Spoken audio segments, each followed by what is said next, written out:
이번 시간에 우리 회계 기초 부분 중에 회계 변경, 오류 수정, 그 다음에 재무제표 상호 간의 연관관계 관련되는 부분 간략하게 정리하겠습니다. 자, 우리 교재는 30페이지부터 시작이 됩니다. 자, 회계 변경과 관련되는 부분이 되겠는데, 우리 재무제표와 관련되는 부분 쭉 설명을 드리면서 회계와 관련해서는 계속적으로 유지를 해야 된다라는 겁니다. 어떤 공시를 할 때 그런 정책들을 계속 동일한 방식으로 계속 사용을 해야 됩니다. 그런데 그러한 정책들을 변경할 수 있는 경우들이 있습니다. 일반 기업회계 기준에서 회계 정책을 변경했는 경우, 기업회계 기준에서 예를 들어서 이런 부분들입니다. 감가상각비 방법을 정액법에서 정률법으로 아예 바꿔라라고 이렇게 요구를 하게 되면 바꿀 수밖에 없는 구조인 거죠. 그런 경우에는 정당한 걸로 보고 회계 처리를 해달라라는 겁니다. 자, 회계 정책의 변경을 반영한 재무제표가 거래 기타 사건 또는 상황이 재무상태, 재무성과 또는 현금 흐름에 미치는 영향에 대해서 신뢰성 있고 더 목적 적합한 정보를 제공하는 경우에 회계 정책 변경 사유로 해서 변경할 수 있다라는 겁니다. 근데 실무적으로는 대부분 여기에 해당이 되는 부분입니다. 기업회계 기준에서 정책을 변경해서 요구하는 경우에 변경을 하는 게 일반적이다라고 보시면 되겠습니다. 자, 이렇게 변경하는 방법에 대한 사례들을 한번 보면, 회계 정책의 변경에는 재고자산 평가 방법의 변경, 유가증권의 취득 단가 산정 방법, 이런 부분들이 되겠습니다. 예를 들어서 재고자산 평가를 할 때 선입선출, 후입선출, 평균법, 이동평균법 이런 부분들이 쭉 있죠. 선입선출법으로 적용하던 부분들을 우리는 평균법으로 하겠다라고 이렇게 변경하는 경우들이 있습니다. 자, 그러한 경우들에 해당이 되는 부분들이 대표적인 겁니다. 자, 회계 정책 변경에 대해서는 회계 처리 어떻게 할 거냐 하는 겁니다. 그러한 방법들을 변경을 하게 되면 소급법으로 처리해라라는 겁니다. 소급법으로. 그러니까 처음부터 예를 들어서 이겁니다. 재고자산을 선입선출법으로 하다가 평균법으로 변경했다면, 처음부터 평균법을 적용했다면 어떻게 되겠느냐라는 것을 전부 다 과거 거를 전부 다 수정하라라는 의미로 이해를 하시면 되겠습니다. 그래서 소급적으로 회계 처리한다. 그러면 현재 잉여금과 변경이 됐을 때 과거부터 변경된 방식으로 쭉 흘러오면 그 차액이 생기겠죠. 누적 효과라고 이야기를 하는데, 누적 효과를 합리적으로 결정하기 어려운 경우에는 전진법으로 회계 처리하도록 하고 있다라는 겁니다. 그러니까 예를 들어서 이겁니다. 회사를 이때부터 회사 개시한 시점부터 지금 이제 변경되는 시점이 장기간 있을 때, 자, 예를 들어서 선입선출법으로 했을 때가 지금 현재 자산 가액이 만약에 10,000원이다라고 하면 평균법을 개시 시점부터 시작해서 계속해서 바꿔서 오면 예를 들어서 7,000원이 된다라고 하면 요 3,000원에 대한 부분을 소급적으로 회계 처리에 반영을 해라. 그게 누적 효과로 들어갑니다. 우리 이익잉여금 처분계산서 제가 앞에서 양식을 보여드렸죠. 그 이익잉여금 처분계산서 안에 누적 효과, 회계 변경에 의한 누적 효과라는 항목이 미처분 이익잉여금에 있었습니다. 그 내용으로 회계 처리하라라는 의미로 보시면 되겠고, 자, 이런 경우에 3,000원이라고 하는 부분을 합리적으로 계산하기 어렵다라고 하면 전진법으로 해라라는 겁니다. 전진법이라는 의미는 뭐냐면 이 누적 효과 계산하지 말고 변경되는 시점 이후에 미래로 그냥 처리해라라는 겁니다. 미래로 가서 처리해라. 과거는 그대로 돌아라는 의미로 이해를 하시면 되겠습니다. 그렇지만 회계 정책 변경은 원칙적으로 소급법으로 적용한다. 회계 처리한다라는 거 기억하시고요. 회계 추정의 변경이 되겠습니다. 기업의 변화, 새로운 정보의 획득 또는 경업의 축적에 따라 지금까지 사용해오던 회계적인 추정치와 근거 방법을 바꾸는 걸 의미합니다. 자, 이 부분에 대해서는 대손 추정, 재고자산의 진부와 여부에 대한 판단이나 평가, 감가상각의 내용 연수라든가 이런 상각 방법의 변경 관련되는 부분, 이런 부분들도 추정의 변경으로 보고 있습니다. 그래서 감가상각 방법은 과거에는 정책의 변경으로 적용했지만 지금은 일반 기업 회계 기준에서는 그러니까 추정의 변경으로 이루어져 있다라는 거죠. 그래서 추정의 변경은 전진법으로 회계 처리합니다. 과거는 그대로 두고 바뀌는 시점부터 다시 새로운 방식에 의해서 처리를 해라라는 겁니다. 전진법으로 갑니다. 그래서 감가상각 방법이 과거에 아까 앞에서 제가 회계 정책의 변경 설명드리면서 정액법에서 뭐 정률법으로 이렇게 바뀌었다. 이런 부분들 제가 설명을 드렸는데, 자, 그 부분이 기업회계 기준이 바뀌어서 가는 경우는 그러니까 정책의 변경이지만 회사가 스스로 감가상각 방법을 정액법에서 정률법으로 바꾸겠다라고 하는 경우는 그런 이유인 경우에는 추정의 변경으로 본다라는 겁니다. 추정의 변경은 전진법으로 회계 처리하도록 되어 있습니다. 자, 그 다음에 오류 수정과 관련되는 부분이 되겠는데, 전기 또는 그 이전의 재무제표에 포함된 회계적 오류를 단기에 발견해서 이를 수정하는 부분이 되겠습니다. 수정 붕괴 처리하는 부분이 되겠는데요. 회계 처리 어떻게 하느냐? 오류가 발생이 됐다라고 하면 그 오류에 대해서는 수정 붕괴로 바로 잡아야 되겠죠. 그죠? 바로 잡는 방식이 단기 손익계산서에 영업외 손익 중에 전기 오류 수정 손익으로 처리를 하시면 됩니다. 단기 일괄 처리법이다라고 보시면 되겠고요. 전기 또는 그 이전 기간에 발생한 중대한 오류의 수정은 자산 부채 자본의 기초금액에 반영을 한다라는 겁니다. 전기 오류 수정 손익으로 잉여금 처분으로 이해를 하시면 되겠습니다. 자, 이 부분 이제 간략하게 제가 한번 말씀을 드려보면 이런 부분들입니다. 오류가 자 5월 2일 날 복리후생비 10,000원 해서 예금 10,000원 이렇게 나갔습니다. 회계 처리를 냈는데 이게 나중에 보니까 복리후생비가 아니더라라는 거죠. 이거는 소모품이더라라고 하면 이 부분에 대해서 12월 5일 날 발견을 했다라고 하면 오류를 어떻게 수정할 거냐.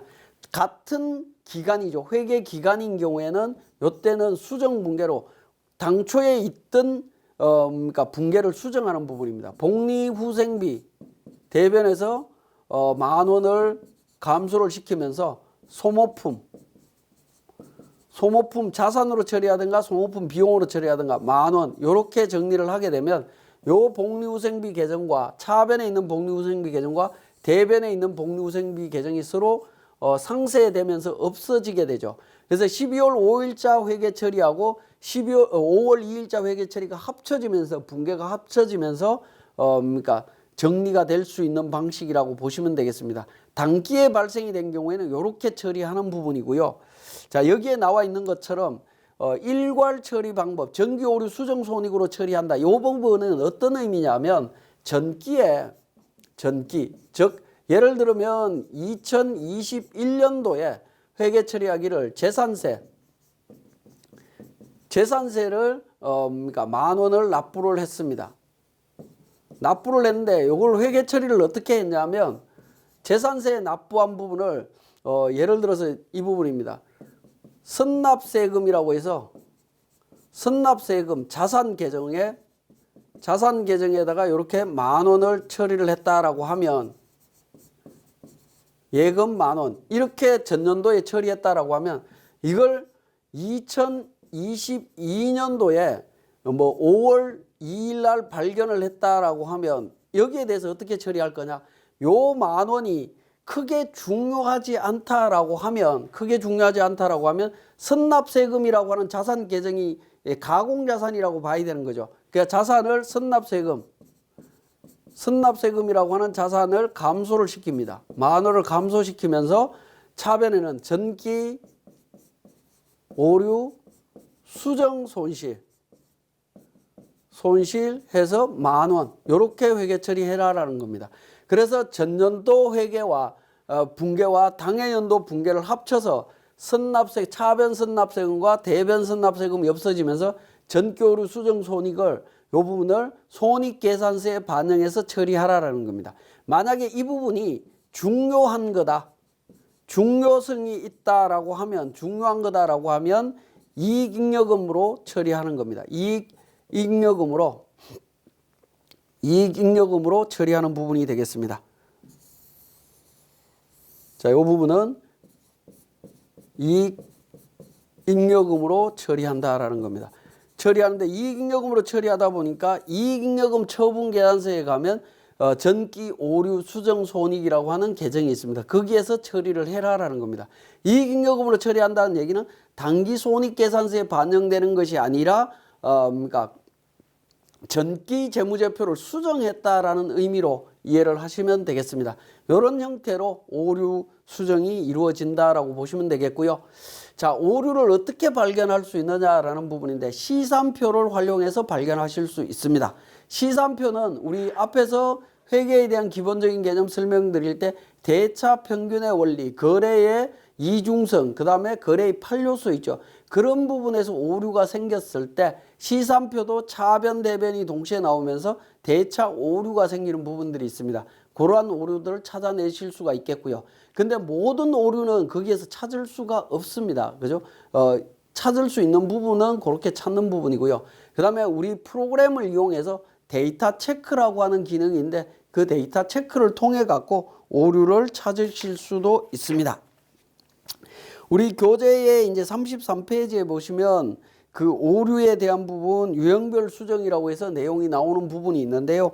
33페이지에 기장 누락이라고 나오는데 누락된 거는 오류는 맞지만 우리 기존의 시산표라든가 프로그램을 통해서는 확인이 불가능합니다. 그래서 누락된 부분들은 개별적으로 찾아야 되는 부분이 되겠고, 그 다음에 이제 전표가 중복 입력이 된 경우에는 우리 매입 매출 전표나 일반 전표 입력에서 중복 전표 검토하는 기능이 있습니다. 그 기능을 통해서 중복 여부를 확인해 주시면 될 것 같고, 그 다음에 이제 34페이지에 뭐 전표 번호 오류라든가 거래처 입력 오류, 거래 일자 입력 오류, 계정가격 및 코드 오류, 뭐 이런 부분들은 개별적으로 확인해서 찾으실 수밖에 없는데, 전표 번호 오류는 전표는 정확하게 처리되어 있는데 같은 전표로 처리돼야 됨에도 불구하고 전표 번호가 분리돼 갖고 대차 오류가 생기는 경우들이 있습니다. 그런 경우에는 좀 바로 잡아 주실 필요가 있다라는 의미로 구성이 되어 있다, 작성이 되어 있습니다.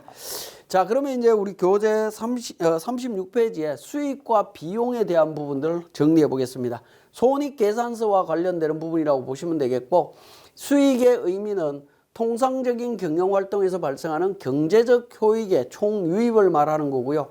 자산의 증가 또는 부채의 감소로 나타나도록 되어 있습니다. 자, 그래서 이 부분은 우리 수익이라고 하는 부분이 거래 판료서에 보면 대변 쪽에 있었죠. 그래서 차변 항목과 구성이 되도록 되어 있는데 자산의 증가와 부채의 감소, 자본의 감소로 구성이 되어 있습니다. 그런 부분들하고 연계된다라는 의미고요. 비용의 의미는 기업 활동으로 일정 기간 동안 나타난 자산의 유출액이나 소비액, 부채의 발생이다라고 보시면 되겠습니다. 자, 그런 형태로 비용이 발생이 되는 부분도 차변 항목이었습니다. 거래 판료서에서 차변 항목이었고 대변 항목의 자산의 감소, 부채의 증가, 자본의 증가로 구성이 되어 있습니다. 그것과 연계가 되도록 되어 있다라고 보시면 되겠네요. 자, 수익의 인식 시기에 대한 부분들을 간략하게 말씀을 드리면, 수익은 수익 가득 과정이 완료되었거나 실질적으로 거의 완료되었어야 됩니다. 자, 이 의미가 뭐냐면, 결과적으로는 뭐냐면 수익이 가득됐고 완료됐다라는 얘기는 금전을 회수할 수 있는 가능성을 의미합니다. 내가 팔았고 돈을 받을 수 있을 정도가 됐다라는 의미로 이해를 하시면 되겠습니다. 그 다음에 수익 금액을 신뢰성 있게 측정할 수 있어야 되고요. 경제적 효익의 유입 가능성이 매우 높다라는 겁니다. 그래서 수익 인식 시기는 기본적으로 내가 물건 팔고 돈 받을 수 있는 시점이다. 그 시점을 의미하는 걸로 그렇게 이해를 하셔도 됩니다. 자, 그래서 구체적으로 보면 상품, 제품 매출은 판매 기준, 인도 한때입니다. 자, 물건을 판매를 했습니다. 그러면 상대방이 사갔겠죠. 사간 때부터 돈을 받을 수 있는 권리가 생깁니다. 그때 수익을 인식한다라는 겁니다.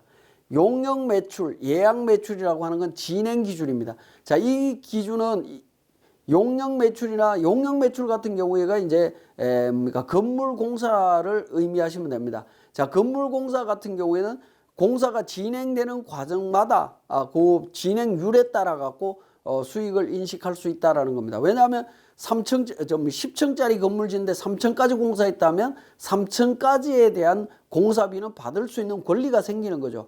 그러한 개념으로 이해를 하시면 됩니다. 위탁 매출은 수탁자가 위탁품을 판매한 날입니다.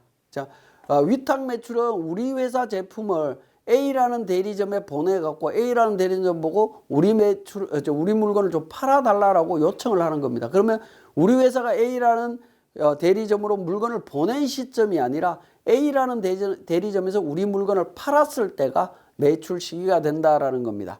자, 시용 매출, 할부 매출. 시용 매출은 매입자가 매입 의사를 표시한 날입니다. 시용 매출이라고 하는 거는 제품을 소비자한테 보내갖고 소비자가 직접 사용해보고 그러니까 그게 마음에 들면 사라라는 의미입니다. 그러니까 사용해보고 마음에 들면 사는 거니까 소비자가 나 이 물건 써보니까 좋으니까 사겠습니다 라고 의사표시를 하면 그때부터 매출이 일어나는 거다. 그렇게 이해를 하시면 되겠습니다. 자, 할부 매출도 판매 가격에 해당하는 수익은 인도한 날이다라는 겁니다. 원칙은 할부도 인도한 날입니다. 물건을 팔고 대금은 분할해갖고 36개월 동안 받기로 했다라고 하더라도 물건 준 날이 할부 매출이 귀속 시기다, 인식 시기다라고 보시면 되겠습니다. 자, 비용의 인식은 어떻게 되느냐 하는 부분인데 수익과 직접 관련해서 발생하는 비용, 수익 비용 대응의 원칙에 따라서 계산을 합니다. 수익을 인식할 때 비용 인식합니다. 자, 요거는 매출 수익과 대응하는 매출원가 개념으로 이해를 하시면 되겠습니다. 자, 그 다음에 수익과 직접 대응할 수 없는 비용은 발생 시점에서 바로 비용 처리하는 개념으로 이해를 하시면 되겠고, 자, 자산으로부터 효익이 여러 회계 기간에 걸쳐서 기대되는 경우에 어떻게 되느냐 하는 건데, 요 경우는 체계적이고 합리적으로 그 비용 금액을 계산할 수 있으면 인식하는 부분입니다. 대표적인 게 감가상각비라든가 대손충당금이라든가 퇴직급여 충당금이라든가 뭐 이런 부분들입니다. 자, 비용이 발생된 건 알겠는데 실제 지급되는 시점은 상당히 기간 지난 다음에 지급이 된다라는 겁니다. 그런데 지금 발생되는 금액을 합리적으로 계산할 수 있다면 그 시점에 비용을 인식해라라는 겁니다. 요 세 가지 방식에 의해서 비용을 인식합니다. 자, 재무제표 상호 연관관계를 한번 살펴보면요.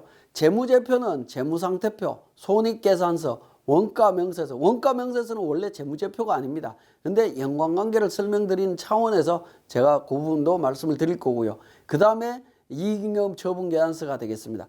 요 부분들은 서로 연결이 돼 있다라고 보시면 되겠고요. 근데 우리 재무제표 중에 하나 있었죠.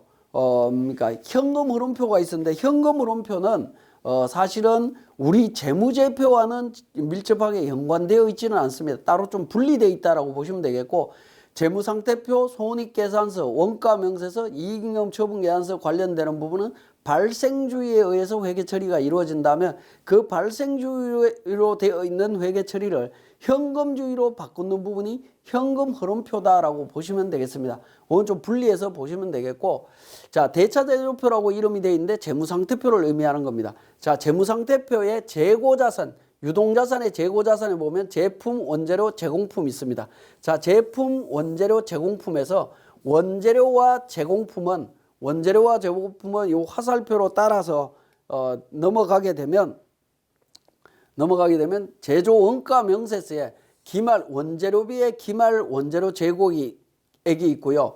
하단 부분에 기말 제공품 재고액이 있습니다. 이 부분이 우리 재무상태표에 연결이 되는 부분이 되겠고, 제품과 관련되는 부분은 우리 손익계산서로 가게 되면 기말 제품 재고액이 있습니다. 요 재고액이 재무상태표에 손익계산서로 가는 부분이고요. 자, 제조원가 명세서는 원재료, 노무비, 경비 해서 단기 총 제조 비용이 계산이 되면서 거기에 기초 제공품, 기말 제공품 계산해서 단기 제품 제조 원가를 계산을 합니다. 단기 제품 제조 원가가 손익계산서에 단기 제품 제조 원가 쪽에 매출 원가의 한 항목으로 구성이 됩니다. 이렇게 구성이 되면서 기말 재고를 차감해서 손익계산서에 매출 총이익부터 해서 당기순이익이 계산이 됩니다. 이렇게 계산된 이 당기순이익은 이익잉여금 처분계산서로 갑니다. 이익잉여금 처분계산서에 미처분 이익잉여금 항목의 당기순이익이 있죠. 여기에 구성이 이루어진다라는 겁니다. 이렇게 구성이 이루어져서 구성이 이루어지고 단기에 임의적립금을 미처분 이익잉여금으로 대체하는 이익액과 처분액을 계산해서 차기 2월 미처분 이익잉여금을 계산을 합니다. 자, 이익잉여금 처분계산서에 있는 이 내용이 우리 재무상태표의 자본 항목에 보시면 마지막에 이익잉여금이라고 나와 있죠. 이 이익잉여금은 그러니까 이익잉여금 처분계산서의 마지막에 있는 차기 2월 미처분 이익잉여금이 반영되는 것이 아니고, 자, 이 부분이 미처분 이익잉여금이 반영이 되는 거다라고 이해를 하시면 됩니다. 왜냐하면 이익액이나 처분액은 이 부분은 결산 이후 주총을 통해 갖고 주주총회를 통해서 확정이 되기 때문에 그렇습니다. 자, 재무상태, 예를 들어서 날짜를 넣으면 재무상태표는 2022년 12월 31일자 기준으로 계산이 되도록 되어 있습니다. 그리고 이익잉여금 처분계산서도 2022년 12월 31일 기준의 처분 예정일, 확정일이라고 나옵니다. 자, 이 부분이 2023년 2월, 2023년 2월 이때 확정이 되겠죠. 그죠? 주주총회가 열리는 시점은 다음 연도에 열린다라는 겁니다. 근데 이 재무상태표는 그러니까 전년도 12월 말 기준이죠. 그래서 이익잉여금 처분계산서에 있는 미처분 이익잉여금이 재무상태표에 반영이 된다라는 의미이고요. 맨 하단 부분에 있는 차기 2월 미처분 이익잉여금은 다음 연도에 반영이 되는 거다라고 보시면 되겠습니다. 그리고 손익계산서에 있는 당기순이익이 이익잉여금 처분계산서를 거쳐서 재무상태표로 마지막에 들어오도록 되어 있다라는 겁니다. 그래서 재무상태표, 손익계산서, 원가명세서, 잉여금 처분계산서가 서로 밀접하게 연관관계가 있다라는 겁니다.